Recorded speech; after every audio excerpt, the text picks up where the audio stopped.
బహుజన బతుకమ్మ కార్యక్రమంలో భాగంగా 6వ రోజు భూపాలపల్లి జిల్లా పెద్దాపూర్ విలేజ్లో జరుపుకోవడానికి ఇక్కడికి వచ్చినాం. ఇక్కడంతా చూస్తుంటే ఒకటి అర్థమవుతుంది, వాస్తవానికి సంవత్సరం తీసుకున్నటువంటిది ప్రకృతి రక్షణే ప్రజల రక్షణ. ఇక్కడ మొత్తం గుట్టలు, కొండలు, వాగులు, వంకలు, దగ్గరలోనే ఓపెన్ కాస్ట్.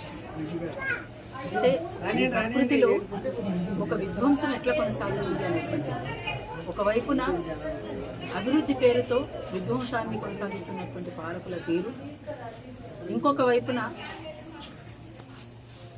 ఈ వాతావరణాన్ని బట్టి అనేక రకాలుగా అప్పుడే వర్షం, అప్పుడే ఉక్కపోత, అప్పుడే వరదలు, అప్పుడే ఎండ, ఈ రకమైనటువంటి వాతావరణంలో మార్పులు. ఈ మార్పులు రావడానికి గల కారణాలు కూడా మానవ తప్పిదమే అన్నటువంటి విషయాన్ని ప్రతి ఒక్కరు కూడా గమనించాల్సినటువంటి అవసరం ఉంటుందని నేను భావిస్తా ఉన్నాను. అందుకోసమే ఇవాళ ప్రకృతి, మనిషి అనేటువంటిది వేరువేరు కాదు, ఒకటికొకటి ముడిపడినటువంటి జీవితాలు. అందుకే ప్రకృతి విధ్వంసం కాకుండా, పర్యావరణ విధ్వంసం కాకుండా మనం కాపాడుకోవాల్సినటువంటి బాధ్యత ఉంది. లేకపోతే రేపటి తరానికి ఒక మంచి సమాజాన్ని అందించలేదు, రేపటి తరానికి అసలు భవిష్యత్తు లేదు.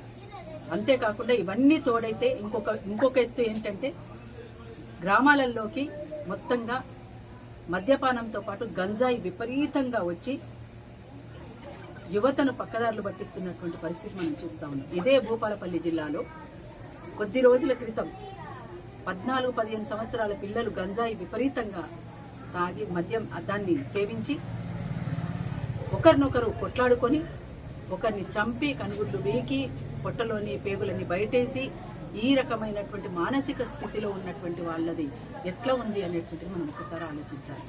అంటే గంజాయితోటి యువత ఏ రకంగా మారిపోతున్నారు, ఎట్లా ఛిద్రమైపోతున్నాయి వాళ్ళ జీవితాలు, కుటుంబాలు ఎట్లా ఛిద్రమైపోతున్నాయి, ఎట్లా విచ్ఛిన్నమైపోతున్నాయి అనేటువంటి దానికి ఇది ఒక ఉదాహరణ. అందుకనే వీటన్నిటికీ అడ్డుకట్ట వేయాల్సినటువంటి బాధ్యత ఇక్కడ ఉన్నటువంటి పాలకులది కూడా, పాలకుల బాధ్యతతో పాటు పౌర సమాజానికి కూడా. అందుకనే ఇవన్నిటితోటి గ్రామీణ వ్యవస్థ కూడా దెబ్బతిన్నది.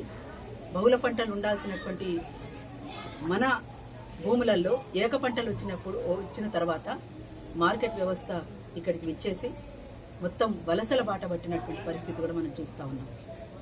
అందుకే ఈ రకంగా ఉన్నటువంటి గ్రామీణ వ్యవస్థను మనము గతంలో ఎట్లా ఉండే గ్రామాలు, గతంలో ఏ పరిస్థితి ఉండే గ్రామాలలో ఆ రకమైనటువంటి గ్రామీణ వ్యవస్థను మనం నిర్మాణం చేసుకోవాల్సినటువంటి బాధ్యత మన మీదనే ఉన్నది.